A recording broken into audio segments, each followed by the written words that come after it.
नमस्कार, PTN news में एक बार फिर से आपका स्वागत है। अभी हम आए हुए हैं डॉक्टर सुरेंद्र कुमार के पास, जो एमपीटी न्यूरो कैरोप्रैक्टर हैं। कैरोप्रैक्टर मीन्स यही बताएंगे सर कि क्या होता है कैरोप्रैक्टर और कैरोप्रैक्टिस ट्रीटमेंट। आज इन्हीं विषयों पर, नए सब्जेक्ट है, इन्हीं विषयों पर हम बात करने के लिए इच्छुक हैं और अपने जनता को परामर्श देने के लिए डॉक्टर साहब हमारे साथ मौजूद हैं। डॉक्टर साहब, आपका बहुत बहुत स्वागत है हमारे चैनल में। आप लोगों को भी बहुत बहुत धन्यवाद और आपके पीटीएन न्यूज़ के दर्शकों को मेरा नमस्कार। सर, खुद से अपना परिचय दीजिए, क्योंकि इसके बारे में आप हमसे ज़्यादा बेहतर बताएंगे। मेरा नाम डॉक्टर सुरेंद्र कुमार है। मेरा clinic Bombay dyeing building, colony मोड़, कंकड़बाग, पटना में स्थित है और मैं यहाँ पिछले 4 साल से प्रैक्टिस कर रहा हूँ।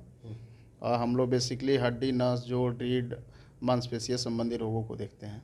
चूँकि न्यूरो संबंधित ये इलाज करते हैं, तो सबसे पहले सर कि आपका जो कैरोप्रैक्टर है, तो कैरोप्रैक्टिक ट्रीटमेंट होता क्या है, इसके बारे में हमारे दर्शकों को बताएं। कैरोप्रैक्टिक ट्रीटमेंट एक ऐसा ट्रीटमेंट है जिसमें हम लोग नेचुरल विधि से, यानी प्राकृतिक विधि से, बिना कोई दवा, बिना सर्जरी का इलाज करते हैं। जैसे कोई भी बोन अपने जगह से, स्पाइन, रीढ़ की हड्डी या कोई बोन या ज्वाइंट अपने जगह से अलग हो जाता है, मिसअलाइंड हो जाता है, तो उसको हम लोग अपने हाथ से करेक्ट करते हैं, मतलब अपने जगह पे लाते हैं, एनाटॉमिकल पोजीशन पे लाते हैं। यही कैरोप्रैक्टिक है। या किसी मसल्स में खिंचाव आ गया तो उसका फिर हम लोग अलग से ट्रीटमेंट करते हैं, ज्वाइंट का, रीढ़ की हड्डी का, नस का, ये सब चीज़ का। तो कैरोप्रैक्टिक का मतलब आप समझ गए होंगे कि नेचुरल विधि से ये इलाज होता है। डॉक्टर साहब अपने हाथों से उसका इलाज करते हैं। जहाँ पर अगर हड्डी घसक गई हो, नस इधर से उधर हो गया हो, तो उसका इलाज अपने हाथों द्वारा करते हैं। सर, अपना सैंपल दिखा रहे हैं। जैसे रीढ़ की हड्डी का मॉडल है और ये हम लोग के वर्टिब्रा है, ये डिस्क है। कई बार क्या होता है, आगे झुकने के कारण, गिरने के कारण, एक्सीडेंट के कारण या ये मसल्स कमज़ोर होने के कारण ये जो डिस्क है ये स्लिप करके आके नर्व को कंप्रेस्ड कर देता है, जिससे हम लोग के ये ग्लूटियल रीजन में, बैक में होते हुए पैर में दर्द जाता है या आगे दर्द जाता है। तो इसको हम लोग ठीक करने के लिए ये डिस्क को पुनः अपने जगह पे वापस एक्सरसाइज से कर देते हैं, हाथ से कर देते हैं, तो ये दर्द ख़त्म हो जाता है। तो ये जो स्लिप डिस्क आपने बताया, जी, जैसे कि बताया जाता है रीढ़ इसको की हड्डी में, सैटिका भी बोलते हैं। हाँ, साटिका जो हाँ, हो जाता है, राइट साइड में जो पेन शुरू हाँ, हो राइट जाता है, लेफ्ट यहाँ से कहीं भी पेन हो शुरू जाता हुआ और राइट साइड में होते हुए पैर तक हो जाता है। तो इसके लिए आप हाथों द्वारा ही अपना है। बिल्कुल, बच्चों के, मतलब हाथ के मरीजों का द्वारा ही। इलाज कर जैसे देते हैं। कभी हाँ। कभी क्या होता है, स्लिप डिस्क ना होके ये रोटेट हो जाता है लेफ्ट साइड या राइट अच्छा साइड, तो अच्छा इसमें अच्छा। आप कितना भी दवा खिलाएंगे पेशेंट को, हाँ हाँ। कोई फ़ायदा नहीं होगा अच्छा अच्छा। जब तक हम लोग इसको पकड़ के एक्सरसाइज से इसको करेक्ट करके पुनः वापस अपनी जगह पे नहीं करेंगे। तो ये कैसे मालूम पड़ता है आपको कि ये स्लिप डिस्क हो गया जैसे है सर, या? हाँ, इसकी हम लोग पढ़ाई करके आए हैं और ये हम लोग के अनुभव से, और हम लोग उसको चेक करते हैं मैनुअली। अच्छा जैसे ये मिसअलाइंड हो जाएगा तो हम इसको अपने हाथ से जब चेक करेंगे तो मुझे पता चलेगा कि यहाँ मिसअलाइंड है, अच्छा अच्छा और अच्छा। उसको तब फिर हम करेक्ट कर देते हैं। या कई बार बहुत ज़्यादा सीवियर केस है तो एमआरआई भी करा के देखना होता है, या पेशेंट खुद एमआरआई करा के आते हैं। क्योंकि हम लोग के पास ज़्यादातर केस, 90% केस सब जगह से थक के ही आते हैं लोग। तो एमआरआई मतलब जांच के बाद आपके पास आते हैं और आप उनका ट्रीटमेंट करते हैं। क्या टूटने के बाद भी आप जोड़ लेते हैं? नहीं, बिल्कुल नहीं। अगर बाय द वे पेशेंट को नहीं जानकारी है, अगर कोई फ्रैक्चर का केस आता है तो हम लोग उसको ऑर्थोपेडिक सर्जन के यहाँ रेफ़र कर देते हैं, रेफर कर या देते फिर एम्स हुआ या पीएमसीएच हुआ, जहाँ भी संभव, जिस हॉस्पिटल में उसका बेटर इलाज हो सकता है वहाँ हम लोग रेफ़र कर देते हैं। फ्रैक्चर का मेरे यहाँ कोई इलाज नहीं होता है। हैं। तो ये ट्रीटमेंट जो है पटना में कई कई मतलब कितने जगह पर है? पटना में तो बहुत सारे लोग करते हैं अभी। बहुत सारे लोग कर रहे हैं। गवर्नमेंट के द्वारा भी इसका ट्रीटमेंट होता होगा। गवर्नमेंट के द्वारा तो अभी नहीं है, फिजियोथेरेपी का ट्रीटमेंट गवर्नमेंट के द्वारा है, हर जगह है। फिजियोथेरेपी का है, लेकिन ये जो है कैरोप्रैक्टर, इसका अभी ट्रीटमेंट नहीं हो रहा है। इसके डॉक्टर अभी सरकार में नहीं मतलब अवेलेबल हैं। नहीं available। तो आप लोग कैसे इसको किए स्टार्ट? इसको हम लोग स्टार्ट किए, देखिए ये फिजियोथेरेपी का ही एडवांस रूप है। इसको ट्रीटमेंट करने के लिए कोई अलग से पढ़ाई नहीं करना होता है, फिजियोथेरेपी का ही एक पार्ट है कायरोप्रैक्टिक। जैसे आप पहले भी देखे होंगे कि गांव में किसी को मोच आ गया, शहर में आज में भी किसी को मोच आ गया तो उसको करेक्ट कर दिया जाता है, उसी का ये एडवांस रूप है। इसी को हम लोग ये मेडिकली इसको करते हैं। कई बार क्या होता है कि आप किसी को मोच आया, हो सकता है उसमें माइनर फ्रैक्चर हो, तो उसको वो लोग बिना एक्सरे कराए देखते हैं, हम लोग देखते हैं उसको एक्सरे करा के देखते हैं। अगर फ्रैक्चर है उसमें और आप एक्सरसाइज कर दिए तो फ्रैक्चर बढ़ जाता है जी। तो उसी को हम लोग ये करते हैं, मेडिकली करते हैं, उसको अच्छे से देख के सोच समझ के उसको करते हैं। तो ये इलाज पहले जांच कराने के बाद फिर ये इलाज संभव हो पाता है। तो इलाज के दौरान मरीजों को क्या क्या करना चाहिए सर? इलाज के दौरान हम लोग पेशेंट को निर्देश देते हैं, अगर किसी को कमर दर्द है तो उसको आगे नहीं झुकना चाहिए, भारी सामान नहीं उठाना चाहिए। ज़्यादा दिक्कत है तो कमोड का प्रयोग करना चाहिए। गर्दन में समस्या है तो गर्दन झुका के काम ना करें। जैसे आजकल लोग कंप्यूटर पे बहुत ज़्यादा देर काम करते हैं, तो हम लोग सलाह देते हैं कंप्यूटर का थोड़ा हाइट ऊंचा रखें, लैपटॉप का हाइट ऊंचा रखें, गर्दन ज़्यादा नहीं झुकाना पड़े। रात रात भर लोग दिन दिन भर मोबाइल का यूज़ कर रहे हैं, तो उसमें भी गर्दन झुका के ज़्यादा देर मोबाइल नहीं यूज़ करें। बैठने का तरीका कैसा होना चाहिए, बहुत सारा लोग झुक के बैठ जाते हैं, तो थोड़ा सही तरीका से कैसे बैठना है नहीं बैठना है इसका ध्यान तो रखना आप चाहिए। हमारे मरीजों को मतलब दर्शकों को बताएं कि कैसे बैठा जाता है, कैसे ये मतलब सही रहेगा। देखिए ये सबसे बीमारी पहले कोई भी पोजीशन में ज़्यादा देर नहीं बैठना चाहिए, कंटिन्यूस नहीं बैठना चाहिए, उसमें मसल्स में अकड़न आने लगता है, तो पोस्चर थोड़ा चेंज होते रहना चाहिए। अगर बैठने का ज़्यादा देर काम है तो बीच में उठ के आप 2-4 मिनट घूम सकते हैं, तो ऐसा, या खड़ा रहने का ज़्यादा काम है तो बीच में 2-4 मिनट रेस्ट कर सकते हैं। ड्राइविंग अगर आप कर रहे हैं तो बीच में भी थोड़ा सा रेस्ट कर लें। तो ऐसे कंटिन्यू एक पोस्चर में बैठने से दिक्कत बढ़ जाता है। कितना देर बैठना चाहिए? अगर मान लीजिए 2 घंटे में जैसे पढ़ाई कर रहे हैं बच्चे, ठीक है, तो कंटिन्यू बैठ गए 6 घंटा 7 घंटा, तो ये कितना देर की मतलब देखिए जैसे आजकल बच्चे जो पढ़ाई करते हैं, तो कई बच्चे हैं कि कंटिन्यू 8-8 घंटा बैठ के पढ़ाई करते हैं। उन लोग को हम लोग सलाह देते हैं तो एक तो सबसे पहले स्टडी टेबल पे पढ़ाई ना करें। स्टडी टेबल पे झुक के बेड पे बैठ के अगर बहुत ज़्यादा पढ़ाई करना है आपको तो फिर ऊंचा टेबल रखें, उस पे पढ़ाई करें। स्टडी टेबल पे कम देर के लिए, शॉर्ट ड्यूरेशन के लिए आप पढ़ाई कर सकते हैं। अगर ज़्यादा देर पढ़ाई करना है तो फिर अच्छे से स्टडी टेबल बड़ा वाला लें और बैठ के चेयर पे बैठ के प्रॉपर पढ़ाई करें, बेड पे पढ़ाई नहीं करें। मतलब झुकना नहीं पड़े। झुकना नहीं चाहिए। तो बच्चों के लिए एक सलाह, जो आप पढ़ाई करते हैं तो ज़्यादा देर आप डायरेक्ट मतलब बैठ कर नहीं करें, 7-8 घंटा नहीं, बीच में ब्रेक ले लें, झुक कर पढ़ाई नहीं करें। स्टडी टेबल जो है अपने सामान्य अपने अनुसार वो लें और उस पर इलाज करें। अच्छा, ये स्लिप डिस्क की बात हुई सर, तो बहुत जनरली डॉक्टर जो हैं अदर वो बोलते हैं कि ऑपरेशन इसका एक उपाय है। देखिए किसी भी चीज़ का ऑपरेशन तो अंतिम उपाय होता है। बहुत सारा केस स्लिप डिस्क का अगर बहुत ज़्यादा सीवियर है या डिस्क टूट गया है, डिस्क खराब है, तो उस केस में तो ऑपरेशन ही होना होता है। बट बहुत सारे 90% केस जो है बिना ऑपरेशन के ठीक हो जाते हैं, तो हम लोग बिना ऑपरेशन का ही करते हैं। 90% बिना ऑपरेशन का इलाज हो जाता है।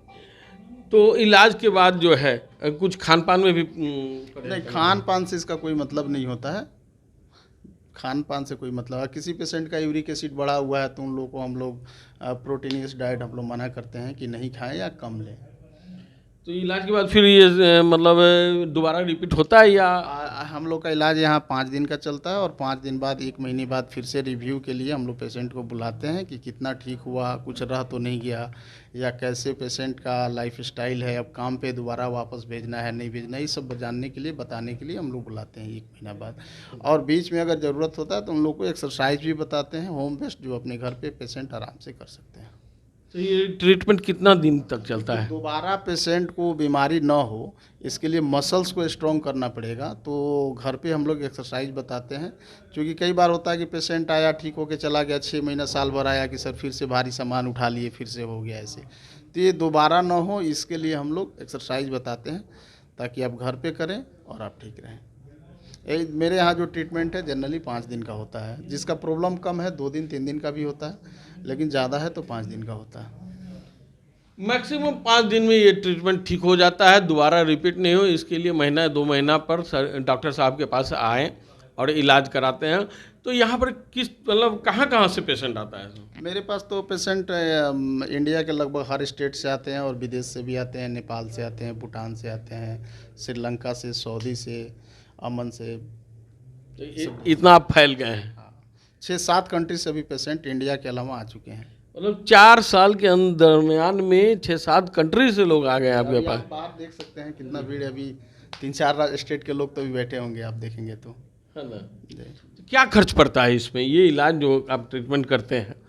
तो जो एलोपैथिक द्वारा या सर्जरी द्वारा जो ट्रीटमेंट इलाज होता है उसके इलाज खर्च में और इसमें कितना का अंतर होता है? देखिए, ये सब बीमारी के अनुसार अगर दूसरे जगह लोग ट्रीटमेंट करते हैं या सर्जरी में जाते हैं तो 2-3 लाख रुपया लोग खर्च करते हैं, लेकिन हम लोग के यहाँ बीमारी के कंडीशन के अनुसार 10 से 15 हज़ार खर्च आता है। बहुत ज़्यादा जिसका आता है उसका 20 हज़ार तक आता है, इससे ज़्यादा नहीं आता है। जनरली तो स्लिप डिस्क का ही केस आता होगा, तो उसमें क्या खर्च पड़ता है? 15 हज़ार। 15,000 में ये ठीक हो जाते हैं, फिर ऑपरेशन कराने की जरूरत नहीं पड़ती है अगर बहुत ज़्यादा दिक्कत ना हो। ऑपरेशन कराने की ज़रूरत है उसको हम लोग पहले ही बता देते हैं कि आपको सर्जरी में जाना होगा और रेफर कर देते हैं कि आप सर्जरी में जाइए। तो इसके बाद भी फिर वो सर्जरी के बाद भी पूर्णतः मतलब ठीक नहीं हो पाते हैं लोग, तो उसके बाद भी फिर आपके पास आते हैं क्या मरीज? अब बहुत सारे केसेस में सर्जरी नहीं सक्सेस होता है तो लोग आते हैं, या सर्जरी होने के बाद पैरालिसिस मार देता है, हाथ पैर कमज़ोर हो जाते हैं तो लोग आते हैं। और सर्जरी बहुत सारा अब सफल हो रहा है, पहले से बहुत चेंजिंग आया है, बहुत एडवांस विधि आया है, तो अब सर्जरी बहुत सारा सक्सेस हो रहा है। पैरालिसिस के बाद बताए तो पैरालिसिस भी आप ठीक कर लेते हैं? हाँ, पैरालिसिस का तो फिजियोथेरेपी से लंबा ट्रीटमेंट चलता है, पैरालिसिस का भी इलाज हम लोग के यहाँ होता है। फिजियोथेरेपी और ये आपका जो कैरोप्रैक्टर उसमें क्या अंतर है? देखिए, फिजियोथेरेपी में इलेक्ट्रिकल मोडालिटी जैसे मशीन को यूज करके हम लोग ट्रीटमेंट करते हैं पेशेंट को। एक्सरसाइज और मशीन का बहुत तरह मशीन होता है, short wave, ultrasonic, TENS, IFT, IR, ये लेजर, ये सब मशीन को यूज करके हम लोग ट्रीटमेंट करते हैं। और कायरोप्रैक्टिक में बिना मशीन का ट्रीटमेंट करते हैं, सिर्फ हाथ से ही करते हैं। सिर्फ हाथ से ही प्रैक्टिस करते हैं। तो देखा, अभी हम डॉक्टर सुरेंद्र कुमार के पास हैं और वो बता रहे हैं कैरोप्रैक्टर के द्वारा क्या क्या इलाज होता है, कैसे इलाज किया जाता है। सर, आप हमसे बात करने के लिए बहुत बहुत धन्यवाद सर। और अभी हम कुछ झलक भी डॉक्टर आपके द्वारा देखेंगे कुछ मरीजों का, कैसे आप इलाज करते हैं, और लोगों को दिखाना भी चाहेंगे कि कैसे उनका इलाज होता है और कितना वो संतुष्ट होते हैं। ठीक है, तो अभी हम बता रहे थे कि झलकियाँ कुछ आपको दिखाएंगे कि ये कैसे ट्रीटमेंट किया जाता है, कैसे मरीजों को ये ठीक करते हैं। तो उसी के सिलसिला में अभी एक MRI रिपोर्ट आया हुआ है और ये लगाया हुआ है। डॉक्टर साहब, इसमें ये MRI जो है इसमें क्या दिक्कत है? ये विकास कुमार निराला जी आए हैं, टाटा स्टील में काम करते हैं, झारखंड से। इनको नर्व कंप्रेशन है, यहाँ देख सकते हैं हल्का सा नर्व गर्दन में दब रहा है, जिसके चलते इनको गर्दन और शोल्डर में दर्द आता होगा। अच्छा। तो इसके इलाज के लिए आए हैं हम लोग के पास। जी। तो अभी हम लोग इनका इलाज करके आपको दिखाते हैं। हाँ, तो अभी आपके सामने में हमारे सामने एक मरीज आए हुए हैं डॉक्टर साहब के पास। कहाँ से आप आए हैं? मैं जहानाबाद से आया हूँ, लेकिन मैं उड़ीसा में रहता हूँ, टाटा स्टील में जॉब करता हूँ। अच्छा, क्या प्रॉब्लम आपको आया है? मेरे को सर्वाइकल में 4 ईयर से ये नर्व दबता है तो पेन होता है, शोल्डर में, गर्दन में। तो ठीक हो गया था, फिर दोबारा हो गया। अच्छा। कहाँ इलाज कराए थे इसके पहले? मैं अपोलो भुवनेश्वर से किया था। ये अपोलो भुवनेश्वर से इलाज कराए, ठीक भी हो गया था, फिर शुरू हो गया है, तो अब आए हैं डॉक्टर साहब के पास। अब डॉक्टर साहब बताएंगे। देखिए, हम ट्रीटमेंट इनका कर रहे हैं। MRI में जैसे मैंने बताया है कि इनका नर्व कंप्रेशन है, तो आप थोड़ा सा माइक यहाँ कर लेंगे सर। बॉडी को एकदम रिलैक्स रखेंगे आप, बिल्कुल रिलैक्स रखिए। Relax, relax.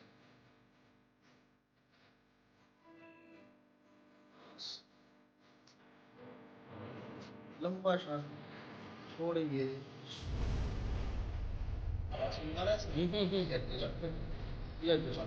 बॉडी रिलैक्स रखिए, रिलैक्स, रिलैक्स। बॉडी एकदम रिलैक्स, मसल हाथ में।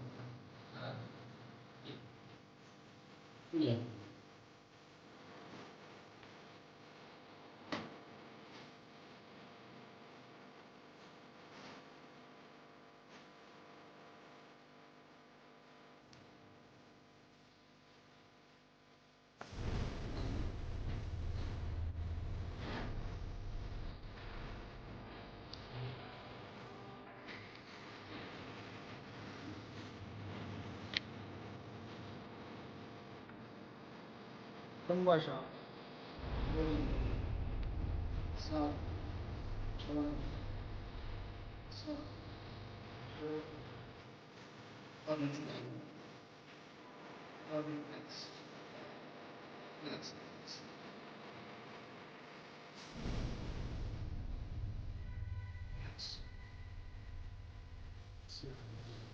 तो आप देख रहे हैं कि ये कैसे इलाज कर रहे हैं, कट कट का आवाज़ आ रहा है।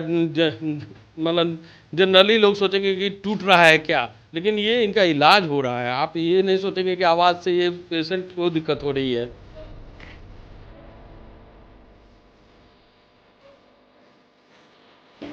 जहानाबाद से मैंने वीडियो में बताया कि झारखंड से, तो ये बताए थे स्टील, टाटा स्टील के काम, इसीलिए मैंने बताया सब ये टाटा है।